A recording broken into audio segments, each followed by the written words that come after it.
La connexion entre la colonne vertébrale et les maladies. Savez-vous que les problèmes de colonne vertébrale peuvent se refléter sur les organes du corps? Il ne s'agit pas seulement des maux de tête ou de dos, mais également de troubles digestifs, respiratoires voire même gynécologiques. La colonne vertébrale est notre soutien, elle nous permet de marcher et de nous maintenir debout. Elle est plus importante que ce que l'on croit, car il y a un lien entre la colonne vertébrale et les maladies. Selon la médecine ancestrale, il existe une connexion entre la colonne vertébrale et les maladies dont on peut souffrir au quotidien. Vous voulez en savoir plus? Alors, lisez cet article. La colonne vertébrale et les maladies. Le cas le plus fréquent de lien direct entre la colonne vertébrale et les maladies est le mal de tête produit par un mauvais sommeil ou un mauvais mouvement. Toutefois, ce n'est pas l'unique connexion que nous pouvons faire entre les os et ce qui nous fait mal. De la nuque au coccyx, il y a plusieurs points qui relient la colonne vertébrale à une maladie et un organe du corps. Les voici. La tête et les oreilles, les yeux et la langue, les dents, le nez et la bouche. La gorge, le cou et les épaules. La glande thyroïde, les mains, le cœur, les poumons et les seins, la vésicule biliaire, le foie, l'estomac, le pancréas, la rate, les glandes suprarénales, les reins, la vessie, l'intestin grêle, le côlon, les gros intestins, les organes sexuels, le dos, les pieds. La colonne vertébrale recouvre la moelle épinière. Celle-ci qui a pour mission de transmettre toute l'information qui sort du cerveau et qui voyage dans le reste du corps. Elle est composée de différentes terminaisons nerveuses qui passent entre chaque vertèbre. Quand elle perd son alignement naturel, il y a un problème de communication. C'est alors que les douleurs ou les maladies apparaissent. Lorsqu'on ressent une gêne ou que l'on découvre une pathologie, nous avons la possibilité de déterminer quelle zone de la colonne s'est déconnectée du système. Ainsi, les problèmes au niveau des cervicales peuvent provoquer un engourdissement des mains. Quand le problème se trouve dans les vertèbres thoraciques, des douleurs d'estomac surviennent. Si le problème provient des lombaires, il peut y avoir une perte de sensibilité dans les jambes. Les douleurs de dos et le lien émotionnel. La médecine holistique considère aussi que la douleur de dos est une conséquence des sentiments négatifs que nous accumulons. La colonne vertébrale est donc liée aux maladies. D'autre part, les chiropracteurs pensent que certains massages peuvent permettre aussi de diminuer les problèmes de vue, les hémorroïdes ou les ulcères à l'estomac. Pour pouvoir comprendre un peu mieux tout cela, il est bon d'en apprendre un peu plus sur les zones de la colonne vertébrale. Les vertèbres se divisent en cervicales, en dorsales et en lombaires. Certains ajoutent même la zone du sacrum et le coccyx.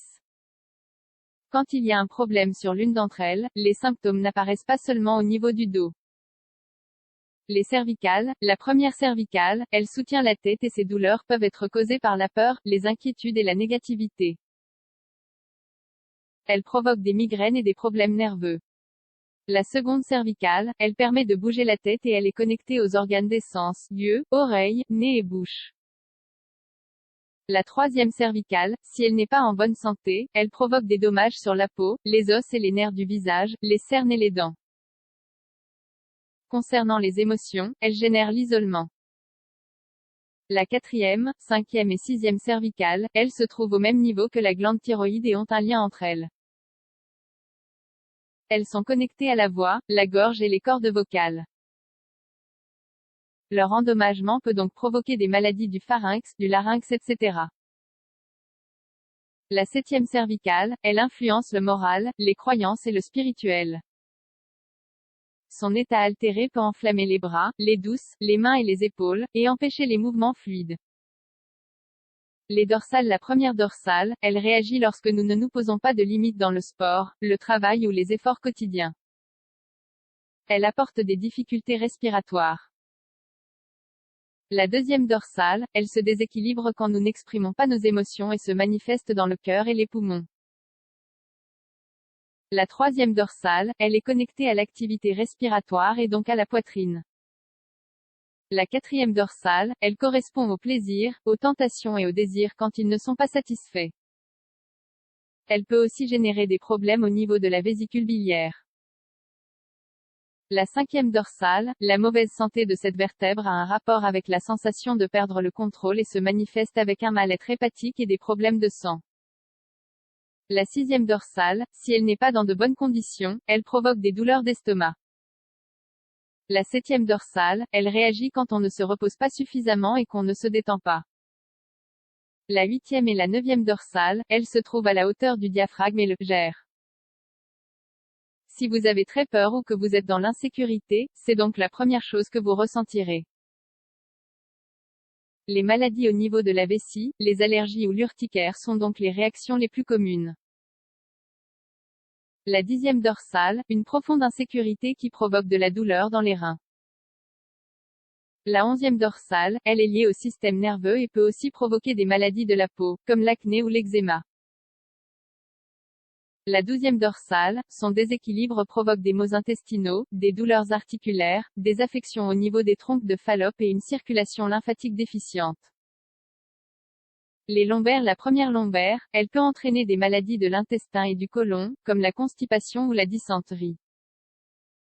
La seconde lombaire, la solitude et la timidité se trouvent dans cette lombaire qui provoque des varices, des douleurs de ventre et l'appendicite quand elle est en mauvaise santé.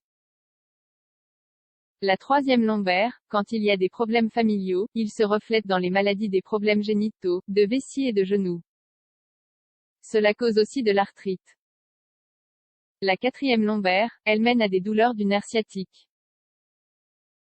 Elle est aussi à l'origine de nombreux problèmes de prostate chez les hommes. La cinquième lombaire, elle est affectée par la jalousie et la contrariété, et provoque aussi des douleurs dans les jambes, les genoux et les pieds. Les vertèbres sacrées. La première, seconde et troisième vertèbres sacrées, elles génèrent des problèmes sexuels. La quatrième et la cinquième vertèbres sacrées, douleurs et problèmes de fertilité, herpès, cystite, calcul, diarrhée et constipation. Pour terminer, le coccyx est considéré comme le centre d'énergie du premier chakra. Il peut donc déclencher des problèmes intestinaux, urinaires, de reproduction, de circulation sanguine et digestif. Vous savez maintenant tous les liens entre la colonne vertébrale et les maladies.